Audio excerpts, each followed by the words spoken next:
তাক ধন্যবাদ কৃতজ্ঞতা আৰু শুক্ৰিয়া আদায় কৰিব বিচাৰিছোঁ যে তেখেতে কংগ্ৰেছ দলৰ ওপৰত বিশ্বাস কৰিছে, মোৰ ওপৰত তেওঁলোকে আস্থা ৰাখিছে।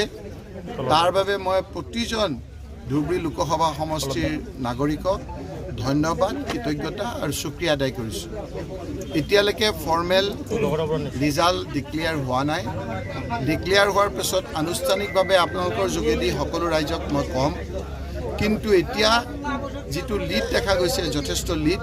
গতিকে মই যিসকল লোকে বিগত 3টা মাহ ৰোজা ৰমজানত লঘনে থাকি বিভিন্ন ধৰণেৰে কংগ্ৰেছ দলক সহায় কৰিলে, বিশেষকৈ কংগ্ৰেছ দলৰ মাননীয় বিধায়কসকল, জ্যেষ্ঠ কংগ্ৰেছৰ নেতাসকল, প্ৰদেশ কংগ্ৰেছৰ সভাপতি ভূপেন বৰা ডাঙৰীয়া, কংগ্ৰেছৰ নেতৃবৃন্দ, আমাৰ বিৰোধী ঐক্য মঞ্চৰ বিশেষকৈ অখিল গগৈ, লুৰিণজ্যোতি গগৈকে আদি কৰি বিভিন্ন আমাৰ এলায়েন্স পাৰ্টনাৰসকল, আৰু সকলোতকৈ ডাঙৰ কথা অল ইণ্ডিয়া কংগ্ৰেছ কমিটিৰ জেনেৰেল ছেক্ৰেটাৰী আমাৰ জিতেন্দ্ৰ সিং ডাঙৰীয়া, সাথে ডাঙৰীয়া ছেক্ৰেটাৰী, আৰু আমাৰ কংগ্ৰেছৰ নেত্ৰী আমাৰ প্ৰিয়ংকা গান্ধী ডাঙৰীয়ানীয়ে যেতিয়াই ধুবুৰীত আহিলে সেই দিনাৰ পৰা আমাৰ গোটেই ধুবুৰী লোকসভাত এটা বেলেগ এটা আবহাৱা হ'ল যে ভাৰতৰ ভিতৰত ৰেকৰ্ড সংখ্যক ভোটত কংগ্ৰেছ দলৰ প্ৰাৰ্থী বিজয়ী হ'ব।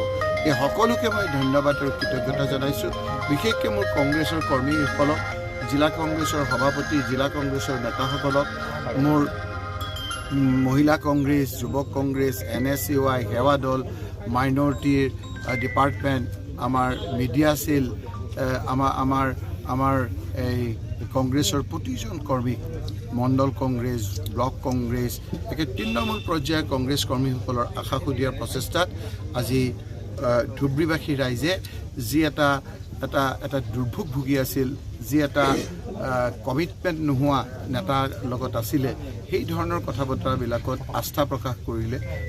সেই ধৰণৰ লোকসকলৰ বিৰুদ্ধে আমাক আস্থাত লৈছে। গতিকে মই সেই গোটেই লোকসকলৰ প্ৰচেষ্টাত মই শলাগ লৈছোঁ, ধন্যবাদ জনাইছোঁ, কৃতজ্ঞতা জনাইছোঁ। আৰু বিশেষকৈ সাংবাদিক বন্ধুসকলো, অকল আপোনাৰ এই বিলাসীপাৰাৰে নহয়, ধুবুৰী লোকসভাৰ প্ৰতিজন সাংবাদিক যিসকলে ৰ'দ বৰষুণ নেওচি বহু কষ্ট কৰি তেওঁলোকে সঁচা ৰিপৰ্টবিলাক দিছে, বিশেষকৈ আমাৰ গুৱাহাটীস্থ আমাৰ ৰিপৰ্টাৰসকলো সঁচা ছবিখন দেখুৱাইছে। তাৰ কাৰণে মই ধুবুৰী লোকসভা সমষ্টিৰ প্ৰতিজন ভোট দিয়া লোকক, প্ৰতিজন ভোট নিদিয়া লোকক, প্ৰতিজন আমাৰ নাগৰিকক মই ধন্যবাদ কৃতজ্ঞতা আৰু শুক্ৰিয়া আদায় কৰিছোঁ। আৰু এই সময়খিনিত মোৰ যিসকল কংগ্ৰেছ কৰ্মীয়ে বিভিন্ন ধৰণে কষ্ট কৰিলে তেখেতসকলকো মই মোৰ অন্তৰৰ পৰা ধন্যবাদ কৃতজ্ঞতা আৰু শুক্ৰিয়া আদায় কৰিছোঁ।